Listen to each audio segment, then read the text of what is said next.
हमारे लेक्चर का डे 6, मतलब हमारा 6 टॉपिक। हमने डे 5 में क्या पढ़ा था?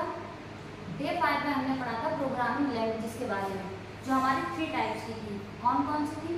हमारी असेंबली थी, मशीन थी और हाई लेवल लैंग्वेजेस थी। वो सारे टॉपिक हमारे क्लियर हुए। हमने डे 1 से लेकर डे 5 तक अच्छे से सारे टॉपिक को क्लियर किया है। आपको इन 5 डेज में कोई भी परेशानी, दिक्कत या क्वेश्चंस हो, आप हमसे पूछ सकते हैं। आज आते हैं हमारे डे 6 में। इसका नया टॉपिक क्या है? Memory unit. मेमोरी क्या होती है? मेमोरी मतलब स्पेस, कंप्यूटर का वो दिमाग जहाँ सारा डाटा स्टोर होता है। ठीक है, हर किसी जगह के लिए, हर एक चीज़ के लिए हमें कोई ना कोई डाटा स्टोर करने के लिए कोई ना कोई स्पेस चाहिए होती है ना। स्पेस का मतलब है कि जैसे कि हमारे घर में कई सारा सामान है ना, उस सामान को रखने के लिए हमें कोई स्पेस चाहिए होगी। वैसे ही उसको क्या बोलेंगे? Storage unit. या हमारा दिमाग है, ये हमारे बॉडी का क्या है? मेमोरी।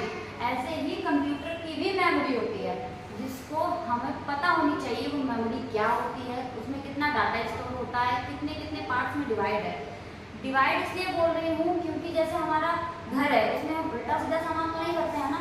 जो जगह जिस चीज़ के लिए बनी है उसमें उतना ही सामान आएगा, है ना, और उसी तरीके से हमें रखना चाहिए। इसीलिए कंप्यूटर में भी यही है, जो जगह जिस चीज़ के लिए जितनी सुटेबल है हमें उतना ही स्पेस देता है कंप्यूटर, है ना। आज समझ लेते हैं मेमोरी यूनिट क्या होती है। मेमोरी यूनिट हमारी होती है 2 टाइप्स। क्या ऐसे ये समझ लीजिए कि इसे 2 टाइप से समझ सकते हैं, है ना। पहला समझिए कि एक होता है द एब्सोल्यूट बेसिक्स। बेसिक्स का मतलब हो गया कि मेन पॉइंट इसको बोलते क्या है ना। अभी हमने मशीन लैंग्वेज में क्या सीखा था कि कंप्यूटर की भाषा होती है 0 और 1, 2 टाइप्स की होती है ना। या फिर एडर स्विच समझ लीजिए, ऑन और ऑफ। भाई स्लाइड स्विच एक मशीन ही है जिसके 2 ही भाषाएं हैं, या तो ऑन या ऑफ, जिसको हम मैथ्स में मशीन भाषा में कहते हैं 0 और 1। इसे अब समझ लीजिए कि द एब्सोल्यूट बेसिक्स होते हैं कंप्यूटर के नाम, मतलब उन मेमोरीज की उन जगहों को हम कहते क्या है कंप्यूटर में। जैसे हमारे घर में अगर कुछ जब सामान को रखने का कमरा है, उसको क्या बोलते हैं? स्टोर रूम, है ना। कपड़े को रखने की जगह उसको क्या बोलते हैं? कबर्ड। इसी तरीके से हमारे कंप्यूटर में जिस जगह स्टोरेज की जगह को जो नाम दिए गए हैं उसको बोलते हैं एब्सोल्यूट बेसिक्स। ठीक है। अच्छा, बिट, बाइट, MB, GB ये सभी ने सुने हैं। तो आज ये जान लेते हैं कितने बिट में कितने बाइट, कितने GB में कितने TB, कितने MB में कितने GB। कई लोगों को पता भी है, लेकिन अगर जिनको नहीं पता है तो आज जान लीजिए। अब समझते हैं ये बिट क्या होता है। बिट, बाइट और निबल, इन 3 चीज़ों में डिवाइड है हमारी मेमोरी यूनिट। ठीक है। बिट क्या होती है? बिट हमारी होती है मशीन लैंग्वेज, मतलब 0 और 1। बिट 2 टाइप के होते हैं, 0 और 1। ये 0 1 1 0 1 0 0 मतलब इनफिनिट कहीं तक भी हो सकते हैं। ठीक है, लेकिन इनकी 2 ही भाषाएं होंगी, 0 और 1। ये किसी और लैंग्वेज में, किसी और चीज़ में कन्वर्ट नहीं होंगे। सेकेंड आ जाते हैं बाइट पर। बाइट बनते हैं हमारे 8 बिट से। हमने क्या बोला था आपको? 0 और 1। अभी 8 बिट हमारे 8 0 भी हो सकते हैं, 8 1 भी हो सकते हैं, या 0 1 0 1 0 1 भी हो सकते हैं। मतलब हमारा बाइट बनता है 8 बिट के 1 बाइट, मतलब हमारा 8 बिट का 1 बाइट बनता है। ठीक है, 8 बिट का 1 बाइट होता है। अब ये 1 बाइट क्या होता है? 1 बाइट होता है हमारे कीबोर्ड का 1 लेटर।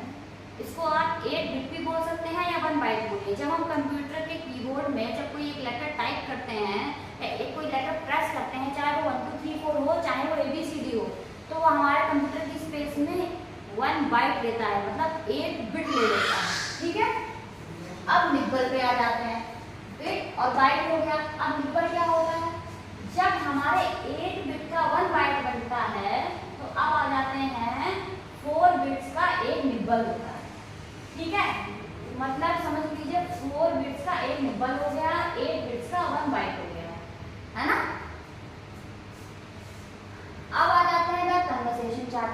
कन्वर्सेशन का मतलब होता है ये कितने से कितने में कन्वर्ट होता है। अच्छा, ये 1024 है, ये हमारी मेन लैंग्वेज है, मतलब मेन स्पेस है। ठीक है।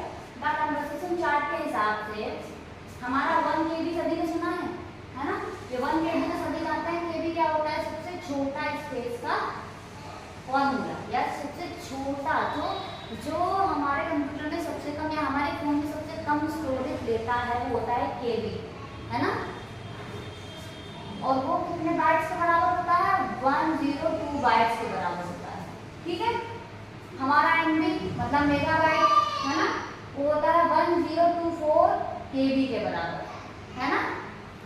हमारा जीबी जो एक मूवी के बराबर होता है वो होता है हमारा 1024 एमबी के बराबर, है ना। हमारा टीबी टेराबाइट जो होता है हमारा 1024 जीबी के बराबर, और जो हमारा पीबी है वो होता है हमारा 1024 पीबी के बराबर, है ना। तो हमारा सबसे पहले क्या हुआ? बाइट्स। जो 1024 बाइट्स आए, मतलब जो 8 bytes equal to 1 byte, 8 bits equal to 1 byte था, ठीक है, वो हमारा आ गया 1024 बाइट्स में, जो हुआ 1 केबी के बराबर। तो हमारा 1 केबी कितना हुआ? 1024 बाइट्स। उसके बाद जब हमारा केबी आया 1024 केबी हमारा बना, तब हमारा बन गया 1 एमबी, जो हमारे फोन में फोटो की स्पेस होती है ना। और जब हमारा आया है 1024 एमबी, तो बन गया हमारा 1 जीबी, जो एक हमारी मूवी के बराबर हुआ, शॉर्ट मूवी के बराबर हुआ। जब हमारा बना 1024 जीबी, तो बन गया 1 टीबी, है ना।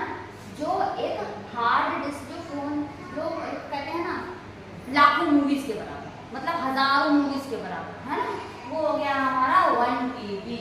और जब एक कंप्यूटर में पूरी की पूरी हार्ड डिस्क, पूरी का पूरा कंप्यूटर का डाटा सम्मानित हुआ, मतलब पूरा का पूरा डाटा जब एक कंप्यूटर में आया, तो बन गया 1024 1 पीबी, ठीक है, मतलब 1 टेराबाइट।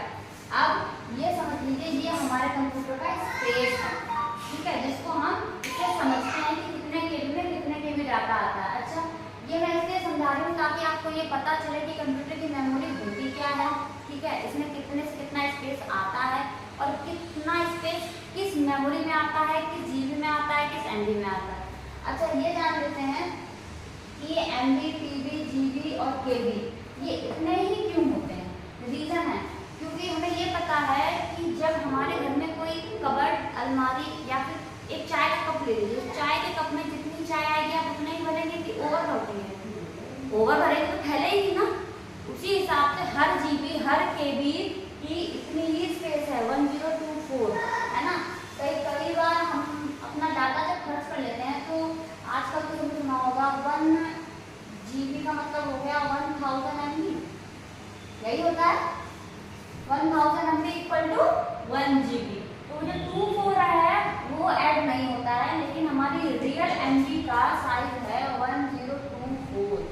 ये 24 हमारा ऐड नहीं है, अदरवाइज हमारे 1000 एमबी जो 1 जीबी हमारे बनते हैं, जिसका हम रिचार्ज करवाते हैं, वो हमारे 1024 ही है, ठीक है। तो 24 हमें नहीं मिलता है, सिर्फ आता है 1000, क्योंकि मोबाइल की भाषा और रिचार्ज की भाषा में इसको 1000 ही माना गया है, लेकिन कंप्यूटर लैंग्वेज को 1024 ही कहते हैं, ठीक है। तो ये टॉपिक हमारा इतना ही था। मेमोरी यूनिट समझाना आपको इसलिए जरूरी है ताकि आप अगर फंडामेंटल को शुरू से लास्ट तक पढ़ते चले आ रहे हैं, मेरे साथ एक एक स्टेप चल रहे हैं, तो आपको ये पता होना चाहिए कि मेमोरी यूनिट्स क्या होते हैं। मेमोरी यूनिट्स जानने का यही रीजन है कि हमें पता हो कि कंप्यूटर की मेमोरी होती कितनी है, हम उसमें कितना डाटा स्टोर कर सकते हैं, और किस किस पार्ट्स में कितना डाटा डिवाइड होता चला जाता है। डिवाइड होने का रीजन और बताने का मतलब भी यही है, जैसे हम कभी किसी ऑनलाइन फॉर्म को सबमिट करते हैं, ऑनलाइन फॉर्म को सबमिट करते टाइम जो हमें उसमें फोटो अपलोड करनी पड़ती है, तो उसमें भी एक साइज दिखाता है ना, मतलब XYZ मतलब करके इतना मुझे साइज चाहिए। वो उतना ही साइज क्यों दिखाता है? क्योंकि उस फॉर्म को फिल करने के बाद, उस फोटो को ऐड करने के बाद उस फॉर्म का उतना ही साइज रह जाएगा, मतलब उतना ही जीबी या एमबी की वो फॉर्मेट में वो फॉर्म रह जाएगी, इसलिए उसमें उतना ही साइज का फोटो बताते हैं। क्योंकि वो फॉर्म जितना अपलोड होगा, जब भी अपलोड होगा, तो वो उसी साइज या उतने ही जीबी या उतने ही एमबी में अपलोड होगा, उतने ही फॉर्मेट में अपलोड होगा, है ना। हम अपना फॉर्म आजकल ऑनलाइन करवाते हैं तो उसका भी एक एमबी या जीबी बनता है, जब हम उसका PDF निकालते हैं, कुछ एमबी में बनते हैं, कुछ बड़े बड़े फॉर्म्स हैं जीबी में बनते हैं, इसीलिए, और कुछ छोटे फॉर्म्स हैं तो केबी में बनते हैं। ज़्यादातर हमारी फोटोज केबी में ही होती हैं मोस्टली, जो HD में नहीं है। पुराने फ़ोन्स में, जो पिछले फ़ोन्स थे जिनमें HD का फॉर्मूला नहीं था या HD नहीं चलता था, तब हमारे फोटोज KB में आती थी। कभी आप पुराना फ़ोन किसी का उठा के देखिएगा, क्योंकि हमारे फ़ोन में कम से कम स्टोरेज लेती थी, है ना। जब स्टोरेज बढ़ी, HD फोटोज आई, तो हमारा MB हो गया फोटोज का साइज। आजकल फोटो का साइज MB में ही है ज़्यादातर। और अब जब हमारे फोटो ज़्यादा HD में हुई, या फिर ये फोटोज को छोड़ दीजिए, ये मान लीजिए जब हम लोग कोई HD मूवी डाउनलोड करते हैं तो वो GB में डाउनलोड होगी, MB में नहीं होगी। चाहे जितना मर्जी आप MB लगा लीजिए, अब वो आकर GB में ही डाउनलोड हो जाएगी, क्योंकि उसकी क्वालिटी बढ़ गई, उसका फॉर्मेट बढ़ गया, इसलिए उसकी मेमोरी यूनिट बढ़ गई। और जब हम कई मूवीज एक साथ डाउनलोड कर लेते हैं तो हमें वो दिखाई तो GB में ही देती हैं, लेकिन उसका मेन जो यूनिट बनता है, जो हमें दिखता नहीं, जिसको हम बोलते हैं टेराबाइट, वो टेराबाइट में ही बनती है। इसमें आ जाती है हमारी कम से कम मान लीजिए 10 से 20 मूवीज GB में जो हैं, वो कन्वर्ट हुई 1 TB, है ना। अब ये मानिए PB टेराबाइट का मतलब हुआ कि हमारी हजारों मूवीज। एज एग्जाम्पल बता रही हूँ, हजारों मूवीज ले लीजिए, चाहे एक बड़ी कंप्यूटर की हार्ड डिस्क जिसमें हमारा कई तरीके का डाटा हो, है ना। हम ये मान लेते हैं लाइव एग्जाम्पल में कि हमारे कम से कम 3 से 4 फोन का डाटा अगर इकट्ठा स्टोर हो जाए, एक साथ स्टोर हो जाए, तो टेराबाइट ही बनेगा, शायद इससे ज़्यादा ही फोन लग जाएंगे, है ना। तो अभी हम जान रहे हैं कि मेमोरी यूनिट क्या होता है। मेमोरी यूनिट होता है हमारे कंप्यूटर की मेमोरी, दिमाग, उसका स्टोरेज, ठीक है, जिसे हम क्या बुलाते हैं, बिट, बाइट, नंबर, और जो स्टोर होता है KB, MB, GB, TB और TB, ठीक है। तो ये हो गया हमारा टॉपिक कंप्लीट। अगर आपको इस टॉपिक से रिलेटेड कोई भी क्वेश्चंस हो, कोई परेशानी हो, कोई प्रॉब्लम्स हो, तो आप मुझसे कमेंट में पूछ सकते हैं।